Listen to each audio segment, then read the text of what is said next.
Unsa ang business sa baboy, unsa ang industriya sa baboy, unsa bantayan sa pagnegosyo ng baboy, dayon nag-housing na ta. Sakto nga panimalay para dili maslide, madisgrasya inyong anay. Dili pod ingon nga nagtukod mo karon, pag sunod na sad tukod na sad mo balik. So sige ta og invest.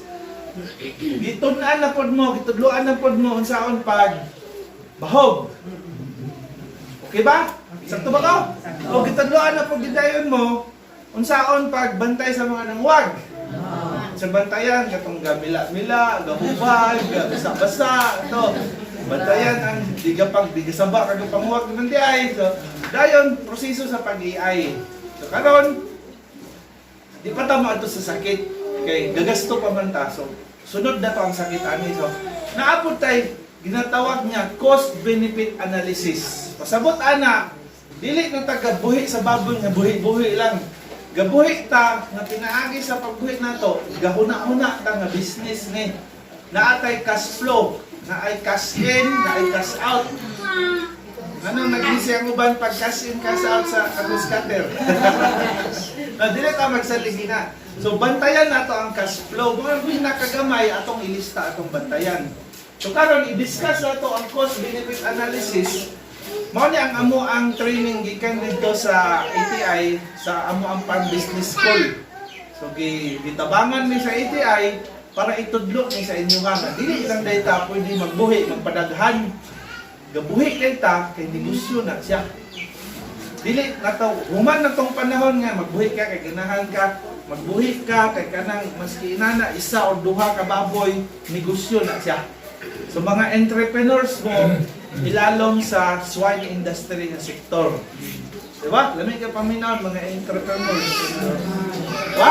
Sa tong kaserban? Estros. Estros. Sa ako dili na mo magbuhi-baboy. Swine na mo. Entrepreneurs. Diba? Nana na, bago na sana. Sa cost benefit analysis and racing page. So natay isa ka model. Ang una ang model na to, tawag na to nga model 1. So kani ang model 1, isa ka anay na nagbuhi ka dili sa Malaybalay City. Analysis, small scale backyard setup sa breeding sow na typical nga gasto diri sa dakbayan sa Malaybalay. Assumptions, so kani assumptions unsa na niya itong mga tan-aw nga datos sa pagbuhi natong baboy. So breeding cycle, kaduha siya, mga anak, sa isa katuig. Sakto? Sakto. Kasi nagpuan sa inyo tudlo kanina ani. Dani sa lecture ata ni Sir na ang Mamnab sa Sir Van. Kaya mga anak, magburo siya pila ka bulan. 3 months. Tulo. 3 months, 3 weeks, 3 days. So nadan tayo interval na pahulay sa siya.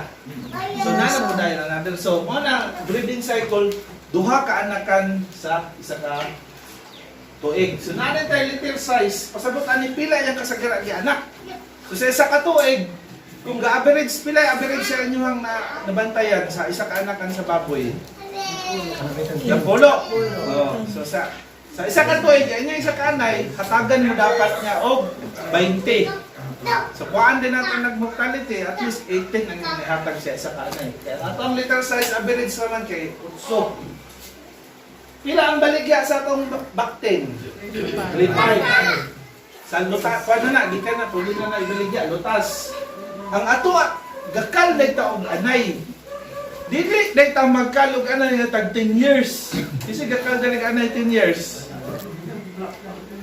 5 years. 3 years. Mao ni ang atuan kaling ano man magkal na ta kay gansin naman kay kana gagamay na ang ilang kapasidad nga makaanak kumpara sa ilang gakaunon nga bahog, di ba? Base sa lecture ni Gaunabs, ang ilang kaon dapat makabayad sa iyang production. No? Gana siya kakuan. After 3 years, magkal na ta. Bila kasagara palit sa kalron. 10,000 kaya kung butang da. Per ulo or per timbang?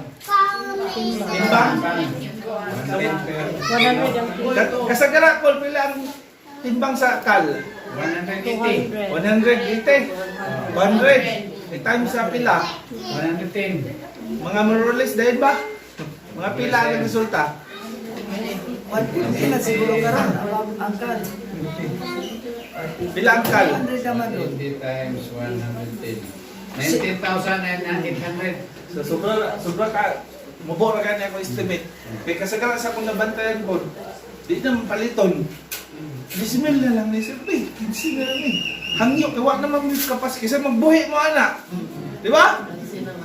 Hangyo lobo, palitan na lang. Balag 5,000 lang sir, maawa lang na sa akong tangkal. So, pildi lang na, sige ba, pwede. So, pero ako ang advice ako, mag-ihaw mo, pwede lang sa inyo ha. Ayaw niyo ibaligya kung mag-ihaw mo, magawas mo dito mo. Wara-wara mo kay dakpon ta sa National Meat Inspection. Nayo din sa karon ang malay-balay nga ang pag-ihaw kung ibaligya nimo wagi gid siya sa slaughterhouse. Pero kung kaunon na ninyo sa inyong balay, dili ra na adili ang komunidad, pwede na ninyo ra kanang sa asosasyon o sa kanang magnara sa inyong area. Pero kung musuroy na mo dito, nana tayo permit ang nakwaon. So, direta sa artificial insemination, pila gi-discuss ni Sir Van nga bayad sa AI? 500? Oo. Ito yun, ako ng 1,000. Yan naman kay mga buutan, mga kay musta ng mga partner. Doon kaya itong technician, ulan init, sakit-sakit, di pag-abot. O sir, maaning sa AI, pan-snack din mo sir. O, tubig. So, mauna nga, dili to pwede nga, dili to ninyo pintahon. Nagpagawas man mo. Ipasnak man yung technician nga. Ganina, medyo nagmahay ko kay murag kasilban ako nakadungog ko gwapo. So kaya maski pagpalipa, nagtawanon nga, kinasikasin nga paghatag na to, ibutang gina siya. Nagpagawas lang tag-cash flow. No? Nagka-cash out na ta, so ibutang niya po natin dito. So kasagara, ang ato ang bayad na ani, 500 digit siya. Pero na may mga expenses, sir, pa-snack. So, nag-maximum po 1,000. Ang pig cost, na-discuss na ninyo kanina. Mumaura no? 30, 35. Ano dahil medicines at vitamins na agihigayon nga di may kahatag. Kaya mauna to, gapa-inventaryo may para makabalo, may pila ang amo ang tambalunon. So wala pa man kay ito nato na plaster nga equal ba among budget kaysa sa kadaghan sa mga namuhi. Housing of water system. Wala na ni sa inyo kay nakatukod naman mo. So dapat ani one time rawta siya. Ayaw na mo sige gasto, tagabuhi na pong baboy, gasto na pong balay. So mas katong natong anin yung kasi Rome, Uncle Rome, lahutay ang inyong housing. Nga, kaisa ra ninyo gastuhan, nga naman, ga-input sa mga anak. Mortality, mo na akong giingon, isa ka baktin sa isa ka anakan. Kuntada lang na nato, average. Ano eh, labor cost, electricity o uban pa, 2,000. Akong pangutanan sa inyo ron, gasilduhan ninyo inyong kaugalingon sa pagkatiman sa inyong baboy? Wala. Dili na, pwede. Kinahanglan, kwintahon nga na to. Kay naami gitabangan nga farmer nga yang enterprise kay baka. Isa ka tuig nga tinarbaho ay para mabaligya na niya yung baka. Nihalin niyang baka og mga 60. Lipay kay siya sa tanan kay 60. Sir, pwede ko mamutana sir. Sa imong halin nga 60, pila ang imong gina-consider nga libor nimo taga-adlaw para hipuson na siya, bahugan, paimnon, wala mandok kay ako man. Mauna diha ta ma-period kay kita trabahante ta, galihok ta sa ato ang kaugaling dapat natay sweldo. Ibutang gina sa inyong business plan na taga-adlaw, gasilduhan ninyo inyong kaugalingon. Kay gi-present namo sir, pila ang inaglawan sa nagtrabaho sa katong na ay katong tanduway.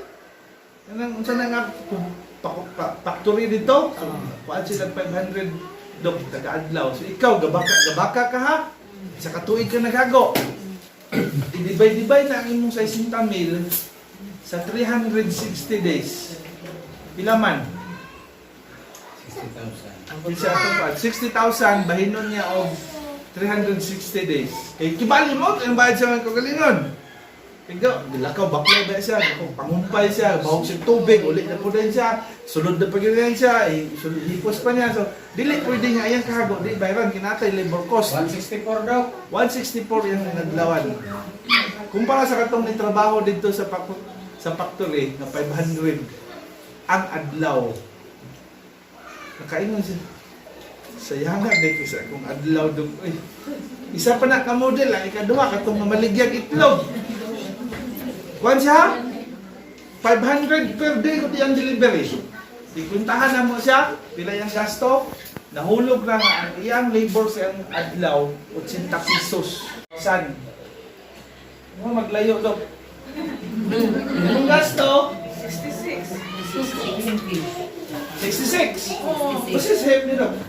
Palit mo baboy, AI, stage, bahog sa anay, bahog sa bakted, tambal, electricity, dok, waan na lang ng kwandong big labor. Oh, diyan rin na maginag UI. Waan na lang labor, electricity, ang lugar pa. So, basket pa, kulang lang gid kaya nabaligya ra gid nato average 14 ka bakted, 3.5 taga adla, 3.5 taga isa. Ihalin mo sa 49. Ang profit loss, atong na revenue 49,000, atong gasto 66,000 sa isa ka anay. Atong profit negative 17. Unsay tawag ana? Period. O period. Isa man atong gibuhi. Disgrasya. Isa ka sa anay nga investa sa isa ka to. Wala pa gay na akong istorya sa inyo nga nagsakit. Ba? Ang inyong 14 ka bakten sa isa ka anay nagsakit, namatay ka tunga. Dok, tayo lang sa master pag kanyang tambal, dok, naulian man na. Kwaon na din nato ni nga may nagsakit. So, makita ninyo dali nga kani nga model disgrasya sa first year. Period. Sa second o third year kay padayon siya punta kay bugigag, padayon ta so isa gyapon. Sa ikaduha nga tuig, di naman ta magasto sa housing, di ba? Pero kung wa mo na mato isa discussion is Uncle Romy, katulong payag-payag nga pag-ulan, pagpak, buhat na sa tatraw. Kana, mo na sad niya ato ang costing.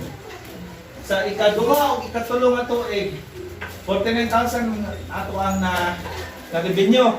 Isa na biya ka baboy. Atong gibuhi. 49,000 ra. Tagao dayon. 2 to 3 years, zero. Kesa naman material. Kung sino ibayad din yun sa inyo labor, naghago-hago mo para ma-zero. Kasi tawag ka na, break even. Pero period yan muna. Wala naman yung anak tayo na bayad sa kuan, pa-enroll. Ay sa anak ha, kay break even man na itong perisyon. So, okay na na tayo, unta na perisyon, break even mo ito. Tingnan na nga, ma'am, break even si tatay, o, sa daw iba. Di ba? Kaya taga-tuig taga, kuan, tapos yun na.